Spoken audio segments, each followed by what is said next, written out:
He put me in a mental hospital to steal everything, but I escaped and exposed him.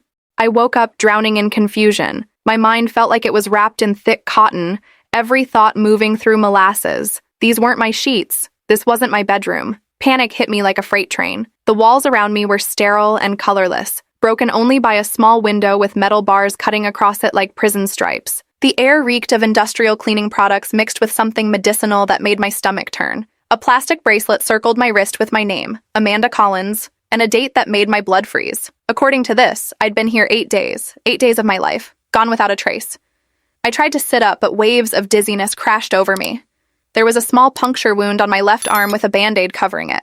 Someone had been injecting me with something, and I had no memory of agreeing to any treatment. The door burst open without warning. A thick-set nurse marched in carrying a paper cup and a pill that looked big enough to choke a horse. She didn't speak, just thrust the medication toward me with the expectation of immediate compliance. "What is this place?" I managed to croak out. "Pinewood Psychiatric Institute," she snapped. "Take your medicine. Psychiatric Institute." The words slammed into my chest like a physical blow. I wasn't sick. I didn't belong in a mental hospital. But arguing with this woman seemed pointless. Her eyes held the cold efficiency of someone who'd heard every excuse in the book. I swallowed the pill because I was too shocked to resist. Within minutes, that suffocating drowsiness began pulling me under again. Before I lost consciousness, one terrifying question echoed in my brain. How did I end up here? When I surfaced from the drug-induced sleep, David was sitting beside my bed. My husband looked immaculate as always. Pressed shirt, perfectly styled hair, that practiced smile he wore when he wanted to control a situation.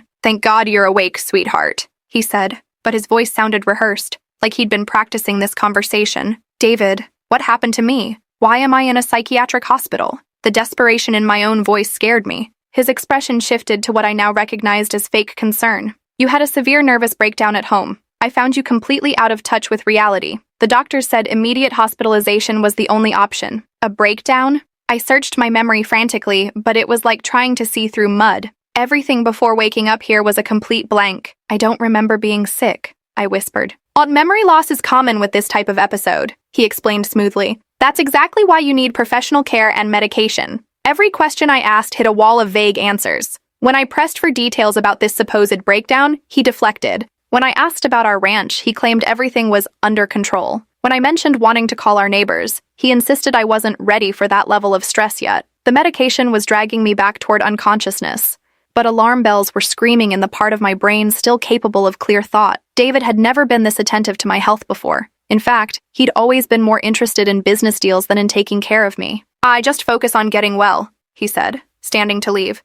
"The doctors know what's best for you." After he left, I stared at the ceiling tiles until they blurred together. If I'd really had such a serious mental breakdown, wouldn't I remember some piece of it? Wouldn't there have been warning signs? And why did David seem more relieved than worried? The medication kept me in a constant fog, but sometimes in the early morning hours before the first dose, my mind would clear just enough for memories to slip through the haze. They came in fragments that made no sense. Flashes of sitting at our kitchen table while David pushed papers in front of me, his voice urgent and insistent. In these glimpses, I felt afraid, not sick, not confused, afraid. Why would I be scared of my own husband? On my 5th day, a new doctor appeared at my bedside. Unlike the others who treated me like a problem to be managed, this man actually looked at me like I was a human being. "Mrs. Collins, I'm Dr. Nathan Brooks. I've just started working here, and I wanted to personally evaluate your case." Finally, someone who seemed genuinely interested in my well-being instead of just pushing pills. "Doctor, I'm grateful you're here. Everyone keeps telling me I had this terrible breakdown,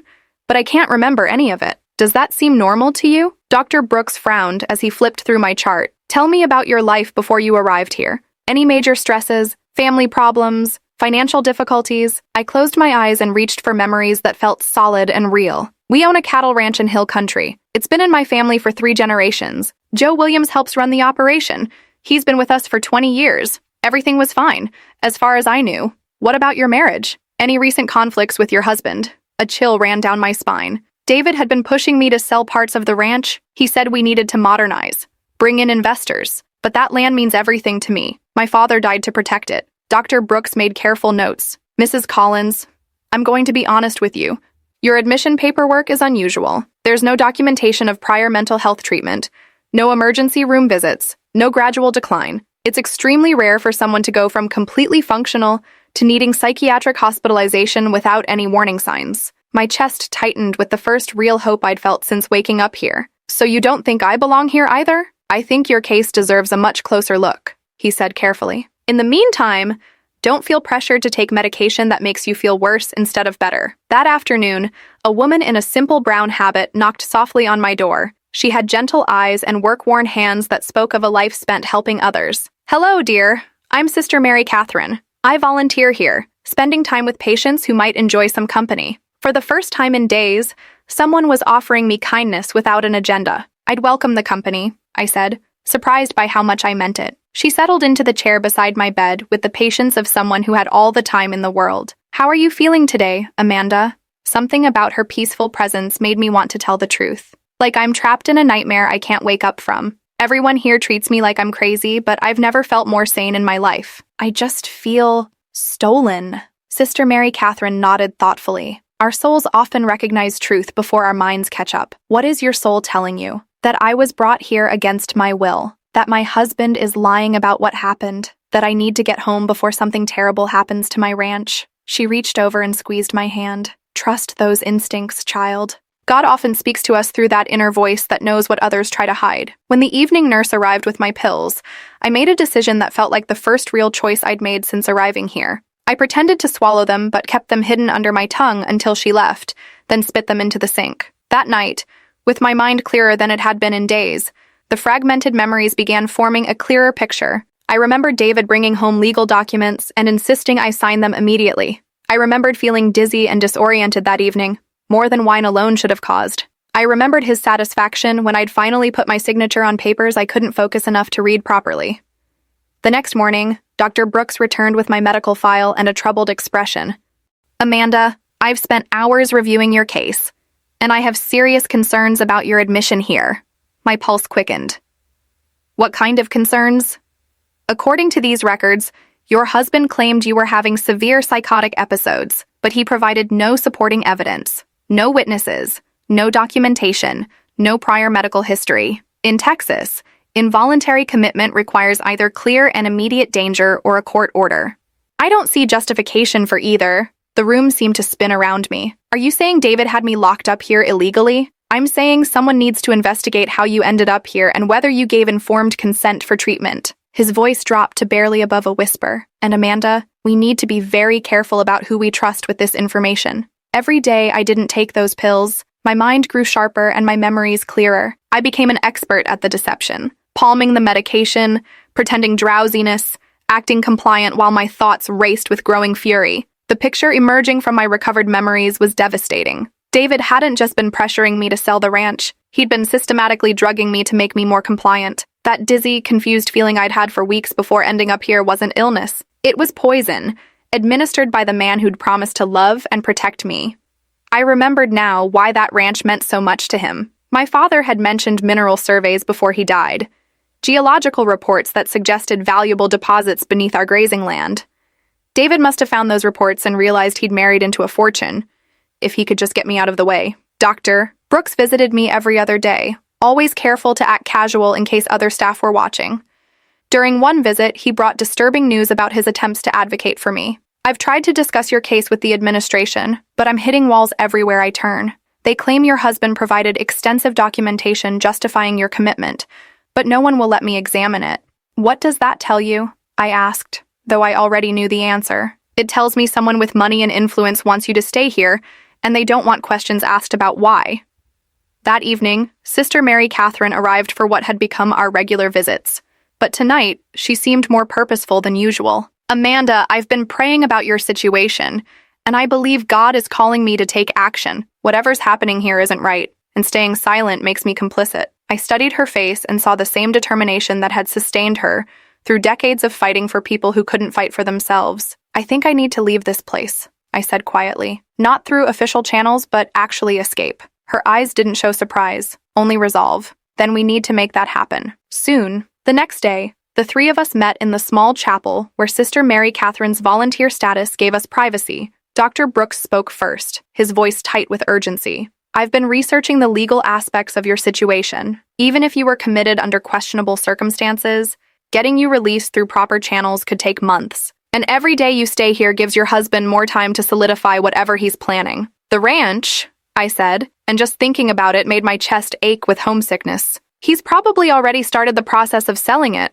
Sister Mary Catherine leaned forward. I've been observing the security patterns here. Late night is our best chance. Fewer staff, less supervision. I can create a distraction while Dr. Brooks helps you reach an exit. Dr. Brooks nodded grimly. I have access to the security system. If we time it right during the shift change, we'll have maybe 15 minutes before anyone notices you're gone. Terror and excitement warred in my chest. Where would I go? Home, Dr. Brooks said firmly. Back to your ranch. If David is trying to steal it, you need to be there to stop him. And you need to document everything that's happened here before anyone can destroy the evidence. We spent the next hour planning every detail. Dr. Brooks would disable the alarm on a service door during his evening rounds. Sister Mary Catherine would report a medical emergency hour in the opposite wing to draw staff away from my area. I would slip out during the 11 p.m. shift change when the hallways were least monitored. What if they catch us? I asked. Sister Mary Catherine's expression was fierce. Then we face the consequences. But Amanda, you can't stay here. Every day you remain gives them more ammunition to claim you're incompetent. And if your husband is willing to have you committed falsely, he won't hesitate to do worse. That night, I lay awake planning for either freedom or disaster. Tomorrow, I would either be heading home to fight for my ranch, or I'd be in a maximum security facility with no hope of escape. But one thing was certain. I wasn't going to lie here passively while David destroyed everything my family had built. I was Amanda Collins, daughter of a Texas rancher, and it was time to fight back. The night of our escape, adrenaline coursed through my veins like electricity. I'd changed into the civilian clothes Sister Mary Catherine had smuggled in, jeans, boots, and a flannel shirt that made me feel human again, instead of like a patient to be managed. At 11:25 p.m., I heard Sister Mary Catherine's voice echoing from the far end of the facility. Someone help! I think this patient is having a seizure. The sound of running footsteps told me her distraction was working perfectly. Dr. Brooks appeared at my door exactly on schedule, his face tense but determined. Time to go, he whispered. We moved through corridors I'd never seen before, past storage rooms and maintenance areas that felt like the hidden arteries of the institution. My legs shook with each step, but not from medication this time, from the pure terror and exhilaration of reclaiming my freedom. At a heavy service door marked Authorized Personnel Only, Dr. Brooks swiped his keycard. The lock disengaged with a soft click, and suddenly I was breathing real air for the first time in over a week.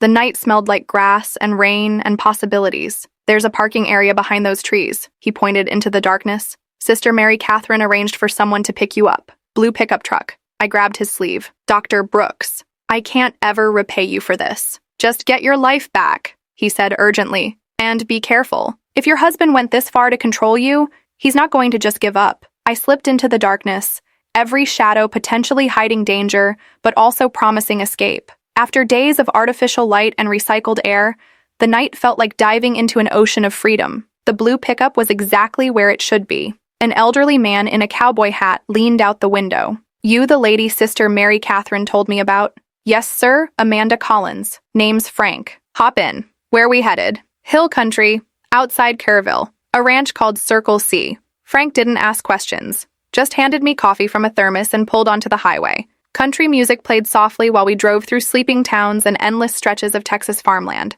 With each mile between me and that horrible place, I felt pieces of myself coming back together. You been away from home long? Frank asked as we passed a sign for Kerrville. Forever, I said, and meant it. I just pray it's still mine when I get there. Dawn was painting the sky pink and gold as we turned onto the gravel road leading to my family's ranch.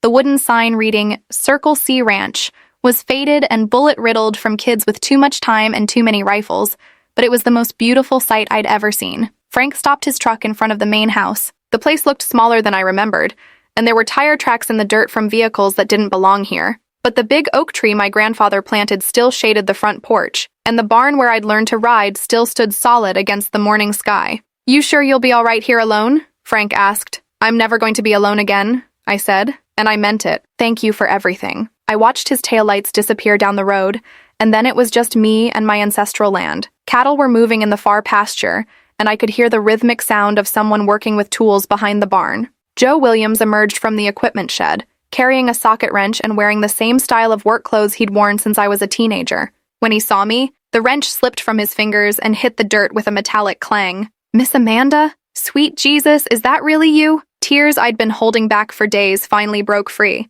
Joe had been more than an employee. He'd been like a second father after mine died, the keeper of everything I valued in this world. "It's me, Joe. I came home." He approached slowly, like he was afraid I might disappear if he moved too fast. "Lord Almighty. We didn't know what to think. Mr. David said you'd taken sick, needed special doctors in the city. I was locked up in a psychiatric hospital, Joe, but I wasn't sick. David put me there so he could steal the ranch." Joe's weathered face hardened into an expression I'd never seen before. I knew something was rotten. "That man's been here 4 times this past week, bringing suits with briefcases and measuring equipment. They've been surveying the mineral rights section, taking soil samples." Rage flooded through me so powerfully I had to grab the fence post to stay upright. "He's already started. How long before they can finalize a sale? Don't know, but they're moving fast." Yesterday they brought out some kind of drilling equipment to test near the south pasture. I looked around at my family's legacy, the house my great-grandfather built with his own hands, the barns that had sheltered our cattle through decades of storms, the fields where my father taught me that land was the only thing worth fighting for. David had made the mistake of his life when he decided to steal from a woman whose family had fought Apaches, survived the Depression, and built an empire from Texas dirt. "Joe, I need to know everything that's happened while I was gone, and I need to know if you'll stand with me when David comes back." The old cowboy straightened his spine and settled his hat firmly on his head. "Miss Amanda, I've been protecting this ranch and your family since before you could walk. I'll be damned if I let some city con man destroy it now." Standing there in the morning light with the smell of hay and horses surrounding me, I felt my strength returning like a river after rain. I was home, I had an ally, and I was ready to fight the battle of my life. David Collins had no idea what he'd unleashed when he tried to cage a Texas woman on her own land. Joe and I spent the morning walking every inch of my family's land, and what I discovered made my stomach turn. The once pristine fencing sagged like broken teeth. Cattle grazed among scattered beer cans and construction debris. The irrigation system that had sustained our crops for decades lay in ruins. "When did this destruction start?" I asked, staring at a pasture littered with tire tracks from heavy machinery. "About 6 months ago. Your husband stopped all maintenance payments, claimed we needed to streamline operations. Then those investors started showing up, treating this place like a junkyard they could pillage. Each step revealed new evidence of sabotage. The barn roof had multiple leaks that could have been easily repaired. The feed storage area reeked of deliberate neglect. This wasn't poor management, it was calculated destruction. He was making it look worthless, I realized. Fury building in my chest. Easier to justify a fire sale price to his buyers. Joe spat into the dirt. That's what I figured. But what could an old ranch hand do against legal papers? We were examining the damaged water pump when a familiar blue pickup bounced down our dirt road. My breath caught until I saw Sister Mary Catherine climbing out, her simple brown habit now dusty from the long journey. "Amanda, thank God you made it home safely." She rushed over and embraced me with surprising strength. "Sister, what are you doing here? If they trace you..." Her weathered face showed a determination I'd never seen before. "Child, after what we accomplished last night, I couldn't just return to my comfortable routine. Besides, Doctor, Brooks was concerned about what you might face alone. Is he in trouble because of me?" "Not yet, but the hospital administration is asking uncomfortable questions. We need to work fast before they destroy evidence." Joe removed his hat respectfully. "Ma'am, anyone who helped Amanda escape that hellhole is welcome on this ranch." That afternoon, Sister Mary Catherine helped me search through my father's ransacked office. Filing cabinets stood empty, their contents scattered across the floor like confetti after a hurricane. Desk drawers hung open, their contents violated and discarded. "He was hunting for something specific," I said, kneeling among the scattered papers. "What would your father have kept that David wanted so desperately?" I thought back to childhood memories of my father working late into the night, always protective of certain documents. Daddy was secretive about some business matters. He used to say there were things about this land that strangers didn't need to understand. Sister Mary Catherine held up a legal document with official seals. "This shows mineral rights separated from surface ownership. Was your father involved in mining operations?" "Never. He always said we were ranchers, not miners." But even as I spoke, fragmented memories surfaced of my father meeting with serious-looking men in expensive suits, hushed discussions about geological surveys, warnings about keeping family business within the family. "We need to find whatever your father was protecting," Sister Mary Catherine said firmly, "because that secret is worth enough to destroy a woman's life over." As evening approached, Joe joined us with disturbing news from his afternoon work. "I found fresh tire tracks behind the south barn. Heavy equipment has been here recently, and I'm talking about industrial-grade machinery." "What kind of equipment?" "Drilling rigs, core sampling equipment. Someone's been testing the soil composition without permission." The pieces of David's scheme were crystallizing into a horrifying picture. He hadn't just wanted to sell my ranch. He'd been preparing to strip mine it for whatever treasures lay beneath the soil my ancestors had protected for generations. "Tomorrow we tear this house apart if necessary," I declared. "Whatever Daddy hid, it's the key to stopping David before he destroys everything I have left." Dawn came gray and ominous, matching the dread that had settled in my bones overnight. Sister Mary Catherine had spent the night in my childhood bedroom, and over coffee she delivered news that made my blood run cold. I called some contacts at other hospitals yesterday. Pinewood Institute isn't an isolated case. There's a pattern of wealthy women being committed by husbands who suddenly claim they're mentally incompetent. My coffee cup trembled in my hands. How many others? At least 15 cases in the past 3 years, all married to men who gained control of substantial assets after their wives were institutionalized. The scope of the conspiracy hit me like a physical blow. David hadn't just betrayed me. He'd been part of a systematic operation targeting vulnerable women across the state. "We have to stop this," I whispered. Joe looked up from his breakfast. "First, we protect what's yours. I've been thinking about where your father might have hidden crucial documents. We began with conventional locations: the bedroom safe, filing cabinets, the gun case. Nothing remained that David hadn't already discovered and removed. Then Joe suggested less obvious hiding places. Your father didn't trust banks or lawyers with his most important secrets. He would have kept vital papers somewhere only family could access. That triggered a memory so vivid it made me gasp. I was 8 years old, watching my father carefully remove books from a specific shelf in his study. Behind them, he'd revealed a hidden compartment I'd forgotten until this moment. "The study wall," I exclaimed, racing toward my father's office.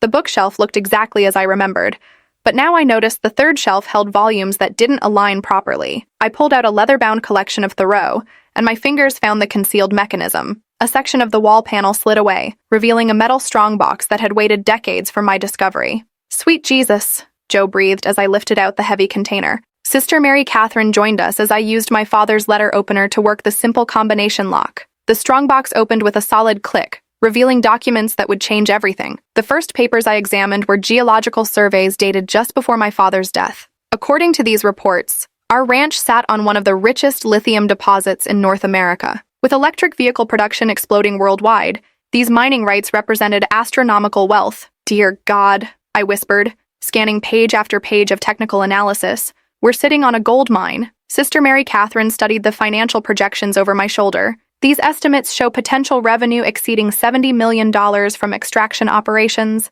Now I understand why David was so eager to marry a grieving rancher's daughter," I said bitterly. "He never loved me. He loved what I was worth." Joe held up a handwritten letter from my father, his voice shaking as he read portions aloud. "Amanda, if you're reading this, then I'm gone, and you've discovered our family's greatest burden. This land contains riches that will attract every predator in Texas. But wealth without wisdom destroys everything it touches. I've kept these mining rights separate from surface ownership to protect our way of life. Never let outsiders rape what God placed beneath our soil. The earth will provide for generations if we honor it. But greed will consume everything in a single lifetime. Trust no one outside our family, and remember that some treasures cost more than they're worth." Tears blurred my vision as I finished reading. Even from the grave, my father was trying to protect me from the very trap David had laid. "He knew," I whispered. "He knew exactly what kind of vultures would come circling." Sister Mary Catherine's face had gone pale. "Amanda, we need to hide these documents immediately. If David realizes you have them..." Her words were cut off by the sound of multiple vehicles approaching at high speed. Through the window, I watched 2 black SUVs roar up our driveway, kicking up dust clouds that obscured the Texas sky. Joe's expression turned deadly serious. "Those are the same vehicles that were here 3 days ago, when you were supposed to be safely locked away." Terror gripped my throat as I realized what this meant. David had discovered my escape, and he'd come to eliminate the only witness to his crimes. "Hide everything," I ordered, shoving the strongbox toward Sister Mary Catherine. "Whatever happens, those documents cannot fall into his hands." Through the window, I watched David emerge from the lead vehicle. His face was contorted with rage I'd never seen before, and the 2 men flanking him moved with the predatory grace of professional killers. "He's not here for conversation," Joe said grimly, moving toward the gun cabinet. "That man never expected to see you breathing again." As boots pounded across our front porch, I realized this confrontation would determine whether I reclaimed my life or disappeared forever. David had chosen his path when he tried to bury me alive in that psychiatric prison. Now I had to choose mine. I watched through the window as David approached our house, flanked by two men whose expensive suits couldn't hide their predatory nature. These weren't lawyers or business associates. They were cleanup specialists hired to eliminate a problem. "Joe, get Sister Mary Catherine and those documents out through the back," I commanded, surprised by the steel in my own voice. "Head for the Williams place and call the sheriff." "I'm not abandoning you to face that monster alone," Joe protested. "You're not abandoning me. You're protecting the evidence that will destroy him. Go!" David's voice boomed from outside. "Amanda, I know you're in there, and I know you have something that belongs to me." I opened the front door before he could kick it down. "Hello, David. You're trespassing on my property." His mask of civilized behavior had completely disintegrated, revealing the savage underneath. "You escaped from a psychiatric facility where you were receiving treatment for severe mental illness. Do you have any idea what you've cost me? I cost you my ranch and $70 million in mining rights. That must be devastating for a man who married me for my inheritance." One of his companions stepped forward, pulling out a syringe filled with amber liquid. "Ma'am, we're here to escort you back to medical care. This can be easy, or it can be difficult." I laughed, but the sound held no humor. "You're not medical professionals. You're hired killers sent to clean up David's mess." David's composure shattered completely. "You stupid woman. Do you think you can just waltz back here and reclaim everything? I have legal power of attorney. I control your assets. You have fraudulent documents I signed while you were poisoning me. That's called criminal coercion." The man with the syringe moved closer. "Enough talking. We're taking her back, one way or another." That's when Joe reappeared from the side of the house, holding the shotgun my father had taught me to use. "Not on my watch, boys. You're trespassing on private property." David spun around, his face contorting with fury. "You're fired, old man. Get off my land before I have you arrested." "This isn't your land," Joe said calmly. "Never was, never will be." "It will be mine once she's declared permanently incompetent," David snarled. "And after tonight, that's going to be much easier to arrange." The threat in his words made my blood freeze. David wasn't planning to take me back to the hospital. He was planning to ensure I never caused problems again. "What's the plan this time?" I demanded. "Another overdose? A convenient accident?" David's smile was genuinely terrifying. House fires are tragic but common in rural areas, especially in old buildings with questionable wiring. Before I could react, one of his men hurled a container through our front window. Glass exploded inward, and the sharp smell of gasoline filled the air. A second projectile shattered the kitchen window, followed by the distinctive whoosh of igniting fuel. "You psychopath!" I screamed as flames began consuming the curtains. "I'm being practical," David replied coldly. "Dead wives don't contest mineral rights or testify about psychiatric fraud." Joe fired a warning shot over their heads, but David's men had already retreated to safety. Smoke was pouring through the front rooms, and I could hear the fire spreading through the old wooden structure with terrifying speed. "We have to get out now!" Joe shouted over the growing roar of flames, but when we tried to escape through the back door, David was waiting with a pistol pointed directly at my chest. "I'm sorry it came to this," he said, though his tone suggested he wasn't sorry at all.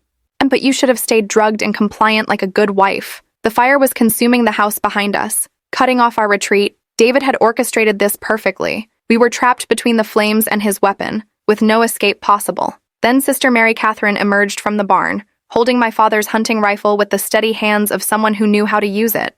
"Drop your weapon," she commanded, with authority that would have impressed a Marine. David actually laughed. "A nun with a gun? This day keeps getting more interesting." "I grew up on a ranch in Montana before I found my calling," she replied without wavering. "I can put a bullet through your heart from this distance." The standoff stretched through eternal seconds while my childhood home burned behind us. David's hired killers had vanished, apparently deciding their payment wasn't worth facing armed resistance. Joe made a desperate lunge at David from the side. The pistol discharged, the bullet splintering a fence post inches from my skull. The two men grappled for control while Sister Mary Catherine tried to get a clear shot. I grabbed a splitting maul from beside the woodpile. When David broke free and raised the gun toward Joe, I swung with all the fury of 3 generations of Texas women. The heavy tool connected with David's skull with a sound like a watermelon hitting concrete. He collapsed face first into the dirt, his weapon spinning away across the ground. "Is he dead?" I gasped, staring at my motionless husband. Joe checked for a pulse while flames roared behind us, unconscious but breathing. "He'll live to face trial." As my family's house burned to ash around us, I realized the physical structure didn't matter. What mattered was that I was alive. The evidence was safe, and David's reign of terror was finally over. "Time to call the authorities," Sister Mary Catherine said, lowering the rifle. "This nightmare ends tonight." 8 months later, I sat in the courthouse as the jury delivered David's verdict. Guilty on all counts: fraud, conspiracy, arson, attempted murder. The judge sentenced him to 25 years in state prison.